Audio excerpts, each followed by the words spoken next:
With only $300 to my name in the middle of the day at noon on a Wednesday, where would I take my last $300 to go play poker in the Houston area? Well, for those of you guys that know me, you guys know that I'm always searching for the easiest games in town as well as the worst players to play against. So I did some intense brainstorming and then I finally landed on the answer. The Spades Retirement Home in Webster, Texas. See, the worst thing about being a recreational poker player and going to go play poker in the middle of the day on a Wednesday is the fact that all of the games all over town are littered with professional fanny pack bros who play poker for a living, because all of the fish are working at their real jobs in the middle of the day. So the only bad players that are playing poker in the middle of the day on a Wednesday are, yep, that's right, the retired grandpa guppies.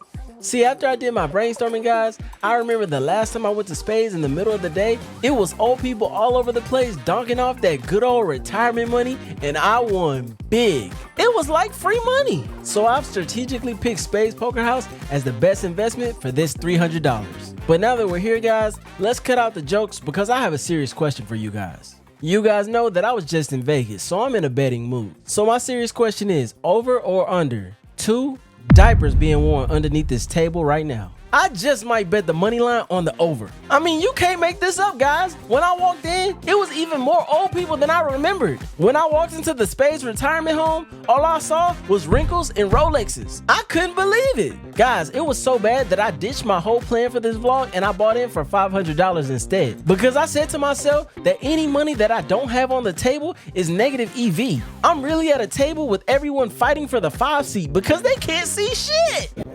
I'll take this chair. Can I go there now? Why would you want to leave it? You can win it. Why would you leave it? I can't see it. Oh, you can't see. That's important to win.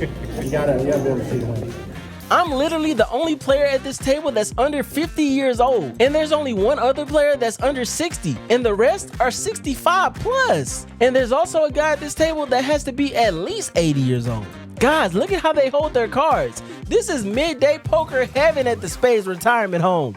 Now listen up, guys. I know I do joke a lot, but I am fully aware that we will all either be fortunate enough to make it to these players' ages or we will die. So please take these jokes as what they are, just jokes. Now it's time to do what I strategically came here to do, and that's take all of the retirement money with no mask needed. Let's get to it. 7-5 of Spades, 7-5. The very first hand of the night, and I look down at pocket kings under the gun. I raise it up to $15, the small blind and the big blind make the call, and we go 3 ways to a jack 5-10 flop with all clubs. The action checks to me, and here with an overpair to the board and the second nut flush draw, I decide to c-bet here for 1 green chip, $25. Only the big blind makes the call, and the turn brings the queen of spades. The big blind checks it over to me, and I think about it for about 15 seconds, and then I decide to put out another bet, this time for $55. Now in this spot with pocket kings, I can still get value from a couple of hands. Hands like ace jack and any hand with the ace of clubs. Now some would argue that this is a thin bet on the turn, but by the chance that I was in fact behind, I was still confident that my extra 8 straight outs would be good on the river. Well, unless my opponent had the ace of clubs, then 2 of my straight outs would be dead, the ace of clubs and the 9 of clubs. But you guys get the point. I thought I was still ahead, so I bet again, putting more money into the pot while I think I'm ahead. Well, he made the call and the river brought the 9 of hearts, so I rivered the straight and my opponent checked it over to me for the 3rd street in a row. Now I thought about this spot for about 20 seconds and then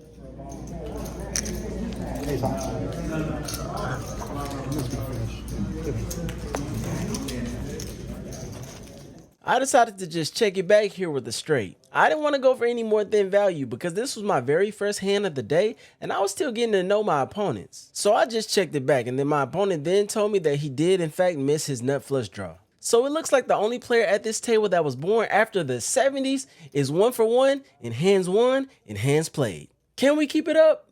Let's hope so. Next hand. Guys, it's never been easier and more convenient to play online poker than it is right now. Whether you want to play on Club GG or whether you want to play on Poker Bros, it's easy to do by joining my Discord using the link in my description. Upon joining my Discord, you guys will receive a welcome message. And by following the simple steps on that welcome message, you guys will automatically have access to 24/7 online poker. Shit, I gotta play, my bad. you guys will automatically have access to 24/7 online poker. Again, whether you want to play on Club GG or if you want to play on Poker Bros. I'll also be announcing the date of my very next online meetup game exclusively in my Discord. So for those of you that are members of my Discord, be on the lookout for the very next date of my online meetup game. I enjoy playing online poker on Poker Bros and Club GG because honestly, I'm a below average to average player at best. And these are the only online games that I can beat. Now with all that being said, make sure you guys join my Discord using the link in my description to play online poker with me. Now let's get back to the video. Fuck, it's hot. Oh shit. All right. Check it out, bro. Thanks, man. Appreciate it. Yeah, man. 8 minutes later, and I look down at 8-9 offsuit with a $6 straddle on the button. And it looks like 5 older gentlemen have limped the straddle over to me. No pun intended. Get it? Because limped and they're old. Limped, old. Get it?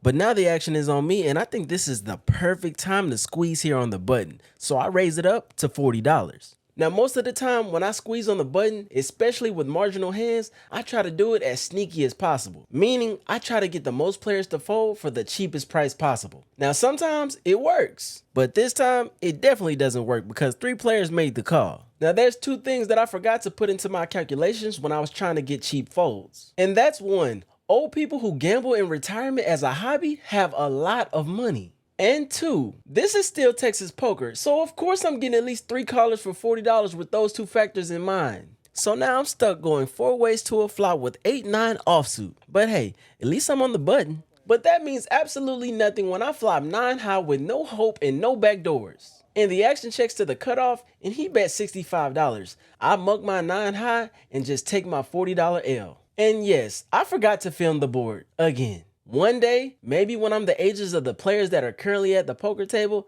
I'll actually be a good poker vlogger. But until then, apparently, I'll just keep being terrible. Next hand.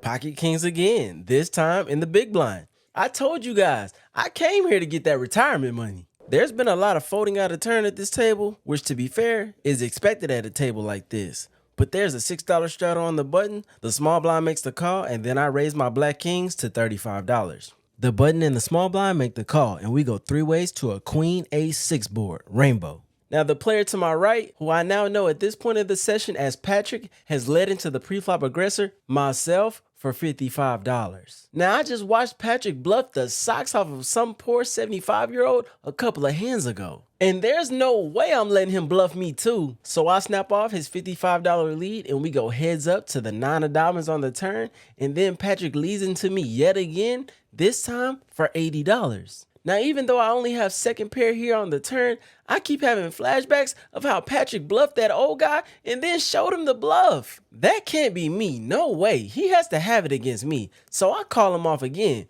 this time in 9 seconds, and the river comes the deuce of diamonds. Patrick then only takes 4 seconds and then he snap bets $200 on this river.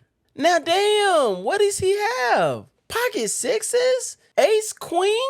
Maybe he flopped an ace and backdoored the nut flush? I don't know.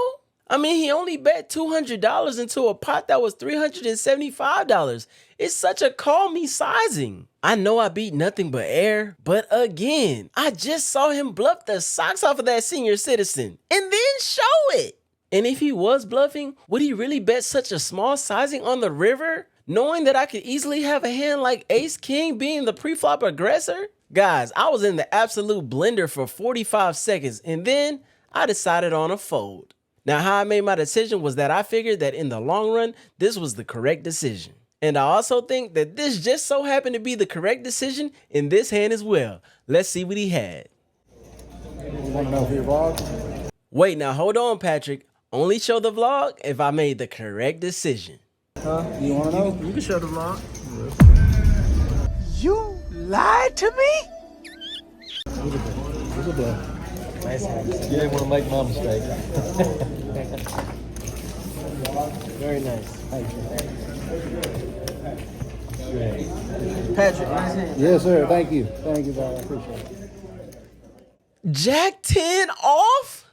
Jack 10 off? He led into me on the flop with Jack 10 off? On the turn with Jack 10 off? Triple barreled on the river for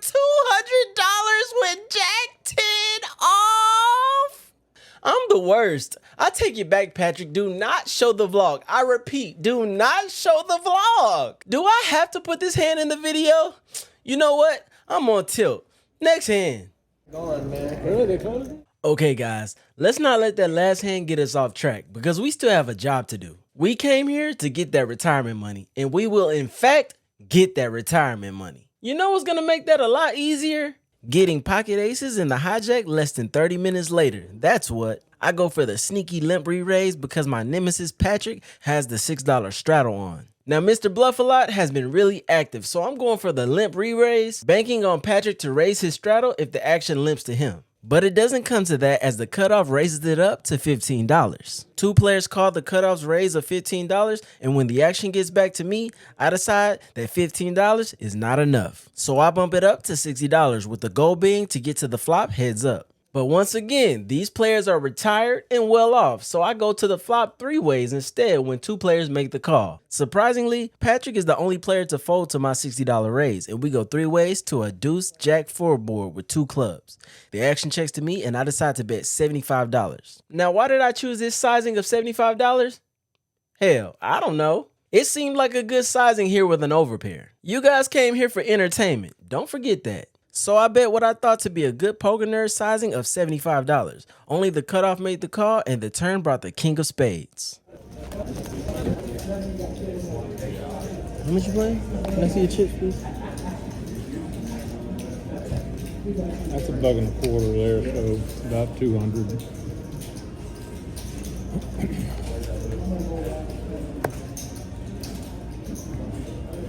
All in? So I asked my opponent how much is he playing, and then I rip it in his face all in for his last $203 effective, trying to get max value from all of his flush draws and even his turn top pairs. Maybe even a turn top pair to go along with his flush draw. Nevertheless, I won all of it. Let's see what he does. Once or twice. Always rip. Damn! He immediately snapped me off and then he asked a silly question like once or twice? Look, he's never played with me, so I'll give him a pass. But my real supporters already know that we'll negotiate and give him 2 options. Rip it or rip it. No exceptions. One time dealer, and don't be nice to him and help him get there. Let's run it once and see what he has. Always one? Yeah, what you said? You got to sit. You got to. Nice hand. Good hand.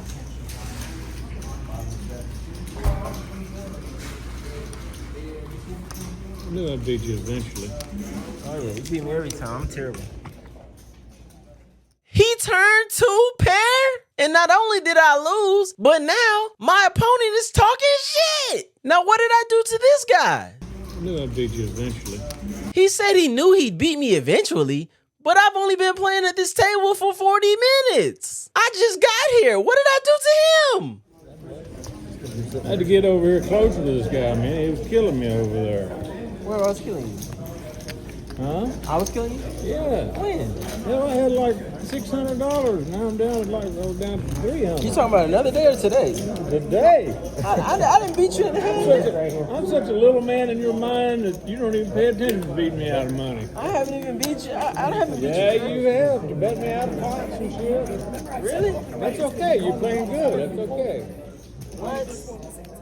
You guys heard that? Is my opponent's dementia kicking in? Because he can't be talking about me. Did someone else that was black and had a do-rag on take $300 from this guy before I got here 40 minutes ago? Because since I've gotten here, I've only lost and got bluffed by Patrick. I mean, I did win that very first hand with pocket kings, but again, that hand was against Patrick as well, and I only profited $100 that hand. What imaginary $300 did I take from this guy? And why did that imaginary good hand not make the vlog? And also, why aren't those imaginary chips not currently in my stack? Look guys, I know I've been making jokes about the Spades retirement home, but my goodness, dementia is a real thing. Grandpa Guppy just made up a whole vendetta get back story against me in his own head. And on top of that, he cracked my aces. The Spades retirement home has not been good to me so far. Now let's get to the next hand.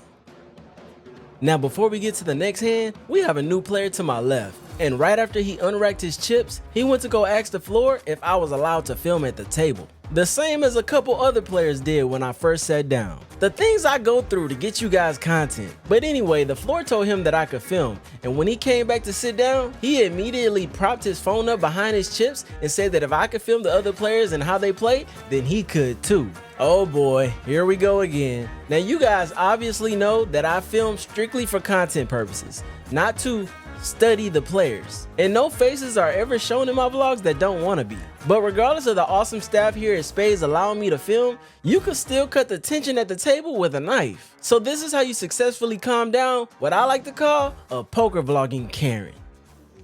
You got a poker vlog, boss? No, if you're gonna video them, I'm gonna video them. Oh, no, I'm not videoing it. You're not videoing? No, I'm videoing the felt. Yeah, me too. I'm gonna video that myself. What do y'all video? You need a stand? I got. Videoing the game and how you guys play. I got a stand for you. Play very good. I don't think it'll work on this. Yeah, it will.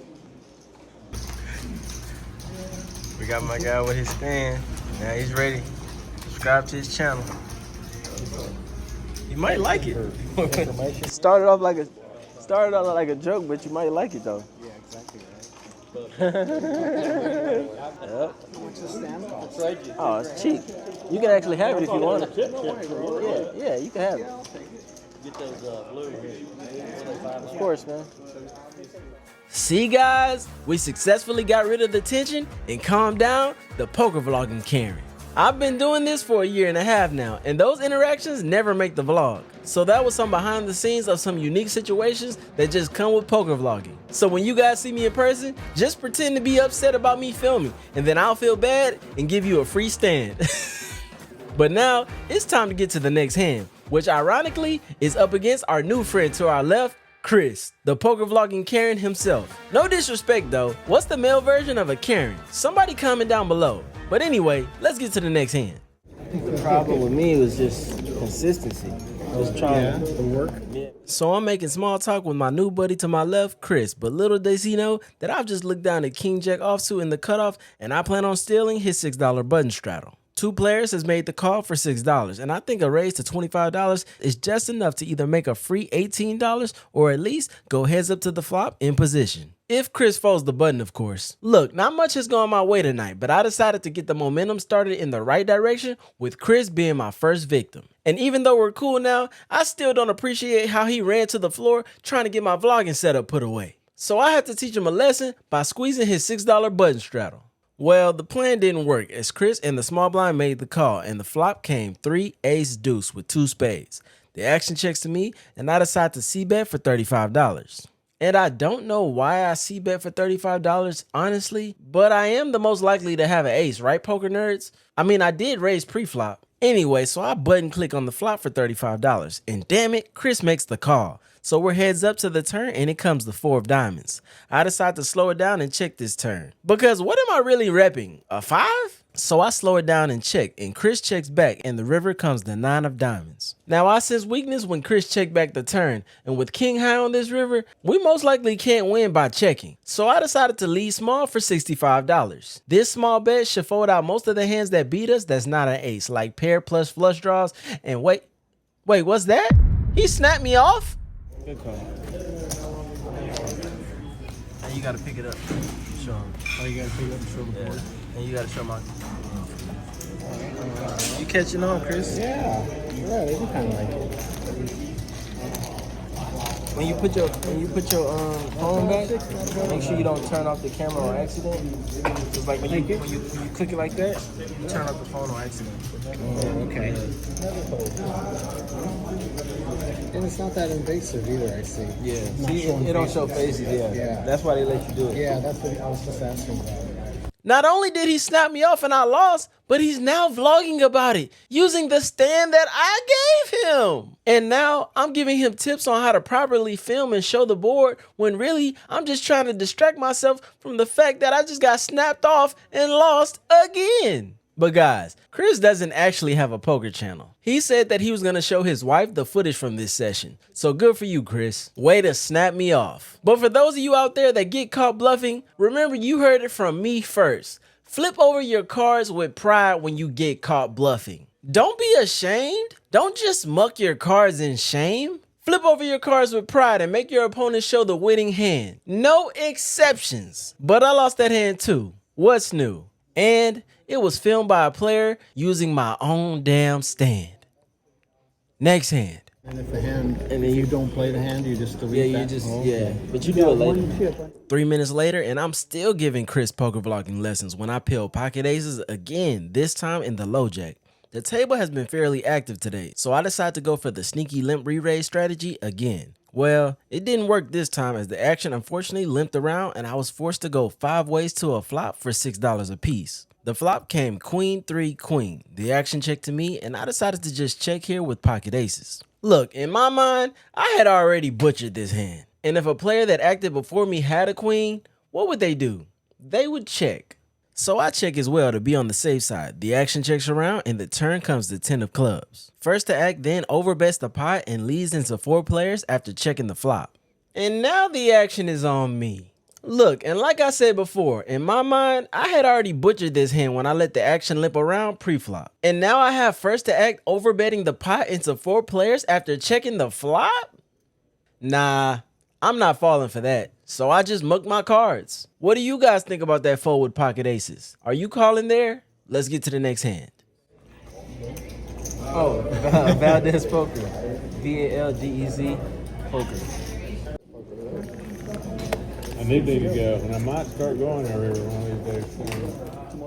In the next hand, we have a $6 straddle on the button. The action limps to me and I decide to check my king 8 offsuit, so we go 3 ways to a 10 jack 6 board with 2 diamonds. The flop checks around and the turn comes to king of clubs. And now I have top pair. And when the action checks to me again, here with top pair, I decide to place out a small bet of $15, trying to get some value from the 2 flush draws available as well as straight draws. Both players made the call for $15 and the river came the 5 of diamonds. Now Mr. Bluff a lot Patrick then leads this river for $20. And if you think I'm getting bluffed by Patrick again, this time with top pair for 10 times less than the $200 he bet on the river the first time he bluffed me, then you got another thing coming. So I snap off his $20 river bet here with top pair. Let's see what he has. Alright, get called. Nice hand.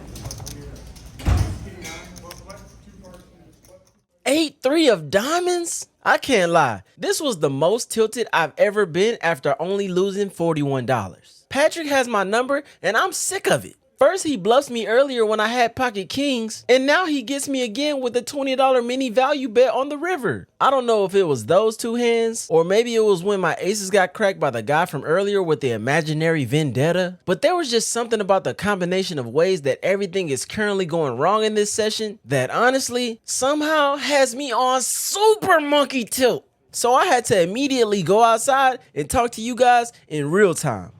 All right, guys, what the hell is going on?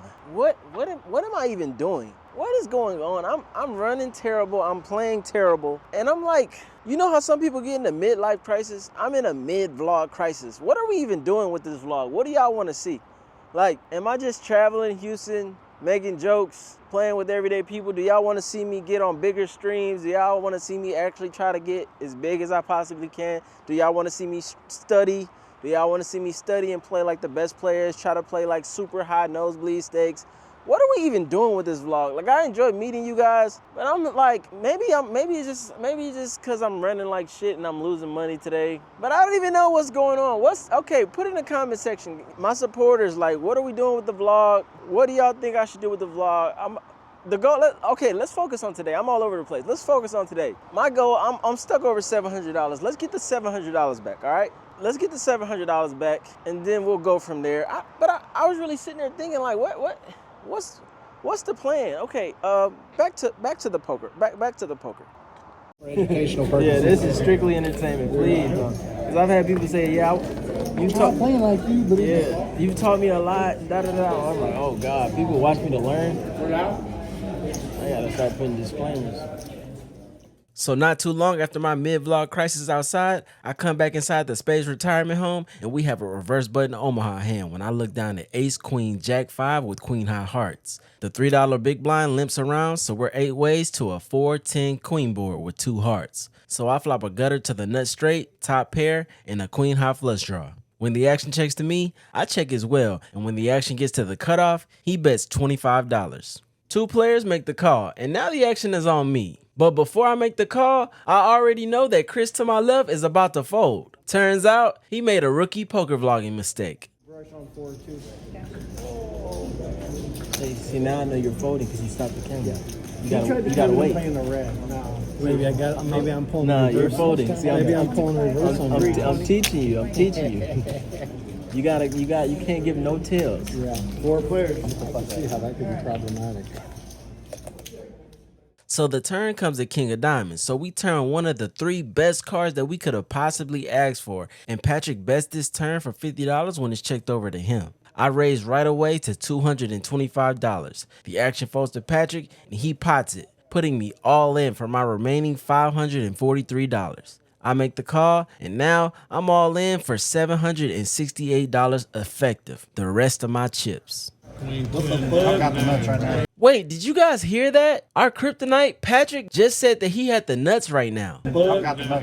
And we obviously do as well. But unless Patrick has the first or second nut flush draw to go along with his nut straight, then our hard outs are good. You guys know that I hate to chop, and Patrick has been getting the best of me all night. So right after he tells me that information, I take my chances on him not having a better flush draw than me, and I immediately start rooting for a heart. With 1 card to come, please, heart one time, dealer.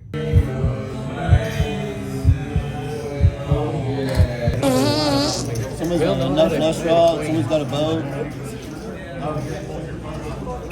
Chop it up.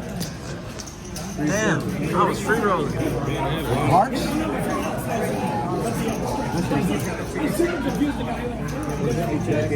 Yeah, go ahead and take them back, guys. Man, where's a free roll when you need it? I knew I was free rolling too. Damn it! So we chopped that one up as Patrick and I both had the nuts straight. And less than 10 minutes after that, Patrick said that he's about to leave. No, bro, don't leave yet. I still haven't got my get back from you bluffing me earlier and showing the vlog. Nice playing with you, Patrick. I enjoyed it, man. You gonna enjoy the vlog, man. Oh, for sure. You wanna be on the vlog? All right, come on.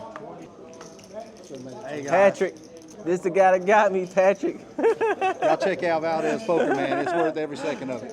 Appreciate it, bro. Honestly, it was definitely nice playing with you, Patrick, until we meet again, my friend. But don't you think for 1 second that you get to bluff me, show the vlog, and get away with it? Patrick, you are forever on my radar until I get my get back. Good game, bro. Customers, fans, subs, all the same shit, right?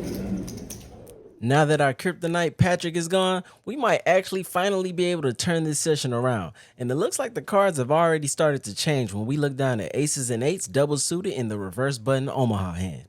I raise it up to $15, 3 players make the call, and we head 4 ways to a 5-king-9 flop with 2 hearts. First to act then leads out into the field for $15. He then gets immediately re-raised to $55. The action then folds to me, and I just call here with my overpair and my nut flush draw. Surprisingly, the initial better folds, so we're heads up to the turn with the big blind, and it comes the king of spades. Yeah, a pair board in Omaha when you're on a flush draw, I'm no longer that interested in this pot. So when my opponent picks up his chips, starts shuffling them, and then checks it over to me, I decided to not take the bait. So I checked this turn card back and the river brought the 7 of diamonds. My opponent then led out on this river card for $120.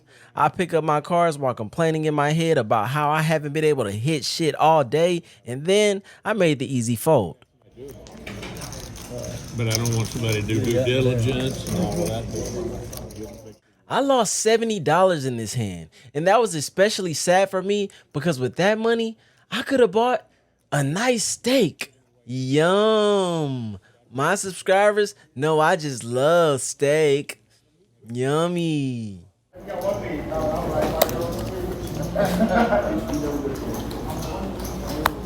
In the next hand, we have the $6 button straddle on when the action is limped to the hijack and he raises it up to $30. The cutoff folds, and here on the button, I'm probably supposed to make the fold as well. But I have an ace in the best position in poker. Plus, I'm already $6 invested, so I make the stubborn call. Another player makes the call as well, so we're 3 ways to the flop, and it comes 10, 8, 10 with 2 hearts. The action checks to me, and I decide to bet $35 on this flop.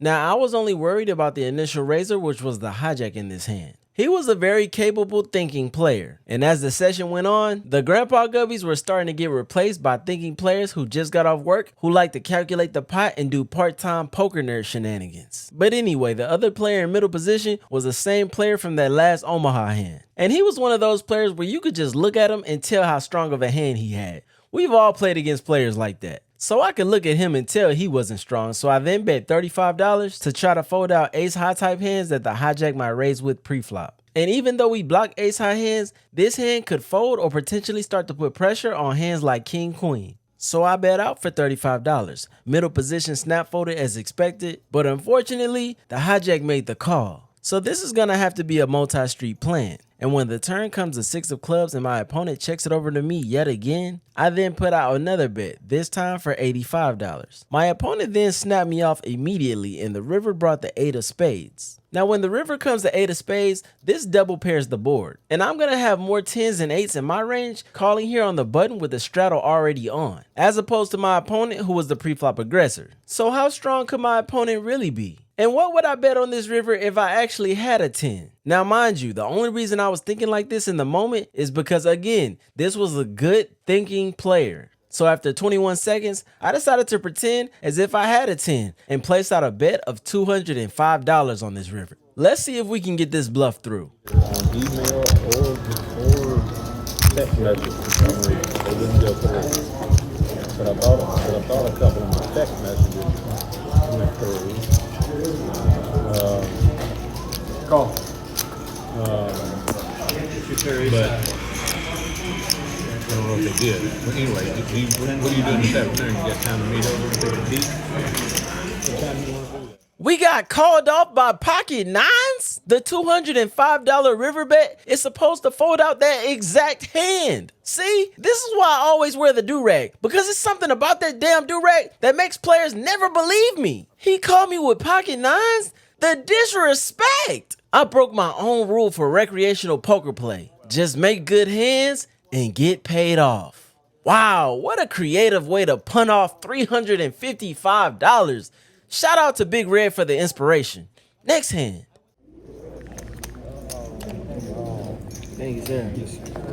Hey, if you're gonna give him a happy thing. I just said thank you, sir, because I forgot to mention it. But this is my 3rd time adding on for $500 throughout the session. And now I'm in the game for $2,000. But we're not giving up yet. Because if you guys thought I was about to make jokes about the Spades retirement home and then the joke end up being on me because I lost thousands of dollars, then you're sadly mistaken. We're still gonna have a winning session. We just need to lock in. And what better way to lock in than a double board bomb pot? Old people can barely see one board, let alone 2. So I look down at ace jack 10-3 with 2 hearts and we go 8 ways straight to 2 boards, and the top board comes 6, 8, 10 all spades, and the bottom board comes 4, 3 deuce with 2 hearts. So we flop nothing but top pair on the top, but we have a nut flush draw on the bottom. A player in early position bets $15, 2 players make the call, and when the action gets to me, I call the $15, looking to bink the nuts on the turn on the bottom, and then, you guys already know, scream pot. One more player makes the call, so we had 5 ways to 2 turn cards. The top card being the deuce of spades and the turn on the bottom coming the ace of clubs. First to act leads out for $25, 2 players make the call and 1 player gets out of the way. And now the action is on me. 25? Yeah. Can't get much worse. Alright. What the absolute F, bro? You can't make this up. What? It's about 85. Long story short, I bricked the flush and then folded the river to the $85 bet. Okay, so we lost again, but let's get to the last hand of the session because this hand was the biggest pot of the night. And surely, this is gonna be the hand where we get unstuck, actually leave up a couple $100, and then we can spend a week or two working on the vlog, making jokes, and bragging about legally robbing the Spades retirement home with no mask needed. Let's get to the last hand of the session. I got a document. This man's all business. In the last hand of the session, we look down at 7-6 of hearts in middle position. There's a $6 straddle on the button and a call when the big blind raises it up to $35. I make the call along with 3 other players and we head 5 ways to a 3-8-6 board, rainbow. The initial raiser then leads into the field for $75. Next tag folds, and now the action is on me. Here in middle position with a pair, a backdoor flush draw, and a backdoor straight draw, I'm still supposed to fold with 3 players left to act. So of course I made the call. Look guys, I'm stuck over $1,000 and you can't win by folding. So I make the call for $75. 2 players left to act make the call as well, and we head 4 ways to the 9 of spades on the turn. First to act then leads into the field again, this time for $150. Now the action is on me again, but let's pretend it's on you guys at home. What would you guys do in this spot with 2 players left to act behind you? You have a pair of 6s, an open-ended straight draw, and if you hit a 6 on the river, trips may be good as well. Oh, and you're also stuck for the amount of money that a lot of people pay in monthly rent. So are you A, calling $150 here with a pair and an open-ended straight draw? B, just folding your hand? Or C, raising? Because technically, it is an option. Pause the video and then comment down below. Now let's see what option I decided to go with.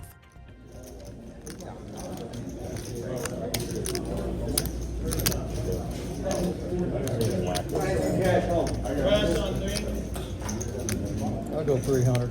Raise.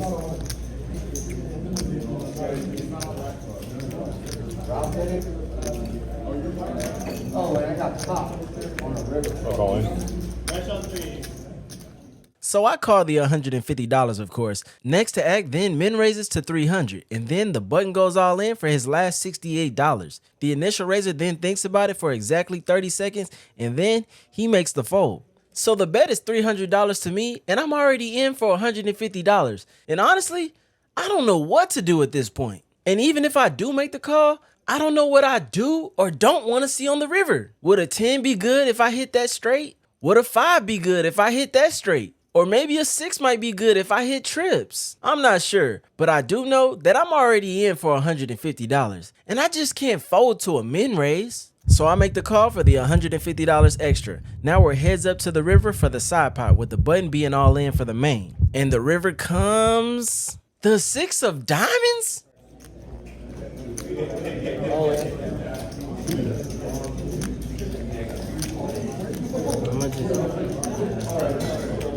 That's 300. Is this a good or a bad thing? I didn't know, so I checked, and then the cutoff immediately went all in for his remaining $303. What is actually going on? Am I ever good here? 303. 303, yeah. Well, you can have that. No, 300. Thank you.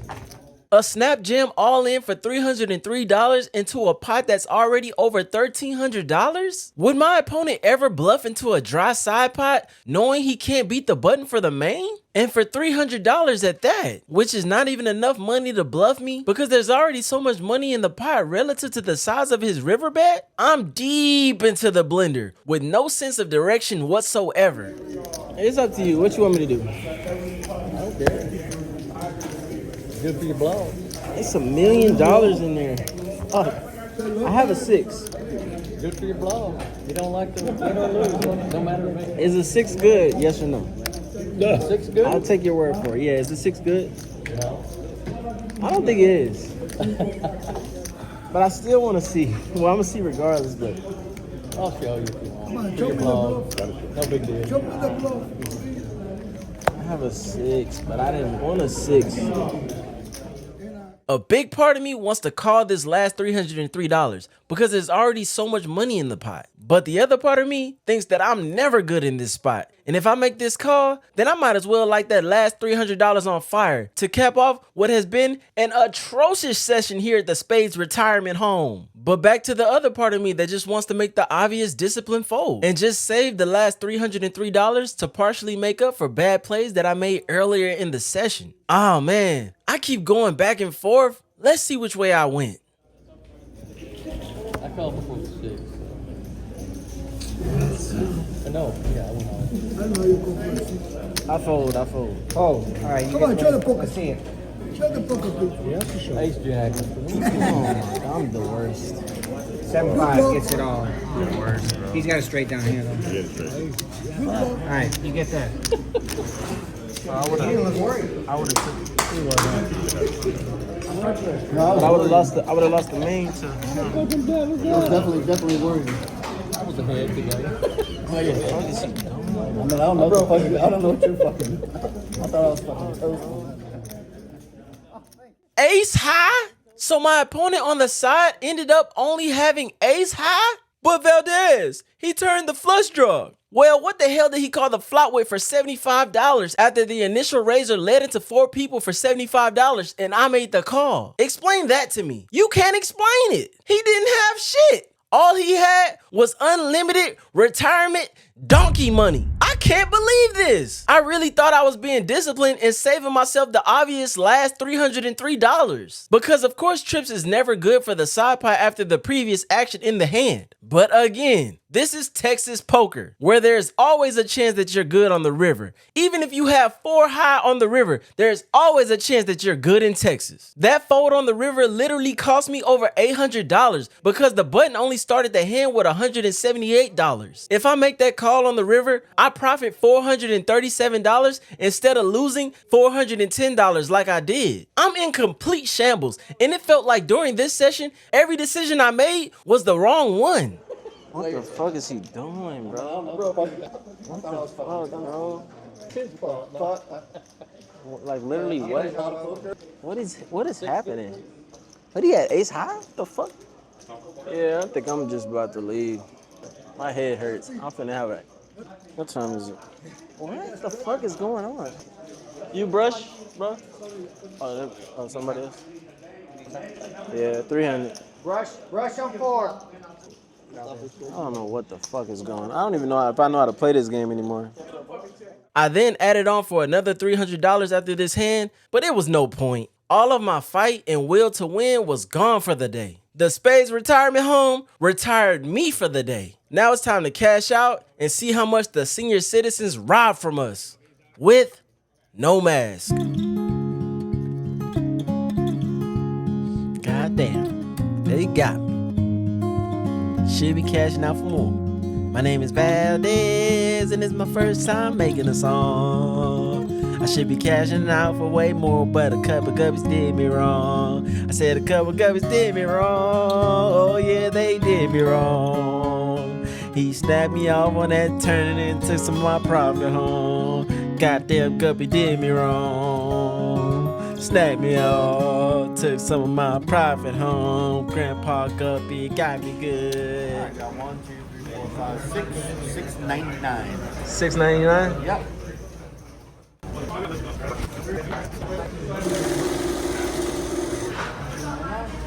Good night.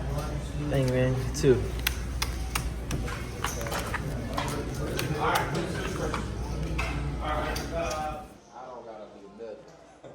Later, bro. You gotta hear about this? All right, bro. All right, Yeah, bro. Valdez hitting and running. No, I got hit. You want to be in the vlog? I got. Yo, My I've boy. been watching this guy for a long time, man. Shout out Valdez. Shout out you, bro. And now you work here, so maybe I need the magic hands to deal for me. Maybe I'll win, bro. One day. I'm finna go on an epic rant, bro. Have a good one. Did you use your one time today? Hell nah, bro. I couldn't even get, man. All right, bro. All right, guys. So the channel is at a crossroads. I don't know if it's because I lost, but I came halfway. I already knew the time it was. As you guys saw, we were in for $2,300 and we were out for $6.99. That is a loss somehow of $1,601, bro. I was making all the jokes about retirement home and I lost $1,600 today. I don't even know how that's possible. How do you lose $1,600 at the retirement home?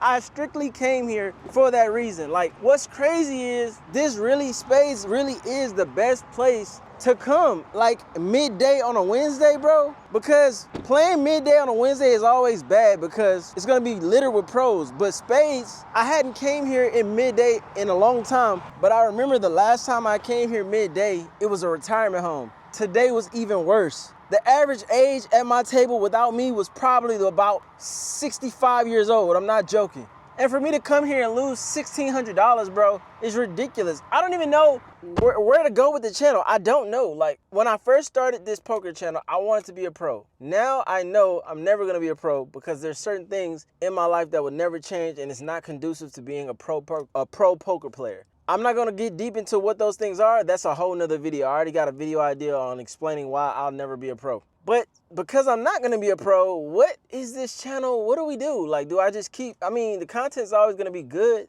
So are y'all cool with that? Do we just keep making great content and just keep going around and traveling to different states and vlogging and stuff?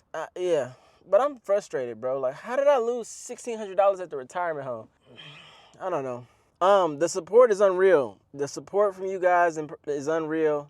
Maybe that's why I lost, because I treated today's game like a meetup game. I met like 30, 40 people, and I was laughing and entertaining people, and I wasn't locked in. And I lost $1,600 because I wasn't locked in. But hope you guys enjoyed the video. Thank you guys for supporting me. Thank you guys for rocking with me. Make sure you guys like, comment, and subscribe. Share this video with a friend. What y'all think I need to do, shorts or something? I know my videos are long, and I probably post like, now I'm gonna post like more, like maybe once every week and a half, once every 2 weeks, but that's still not enough to get the algorithm pumping.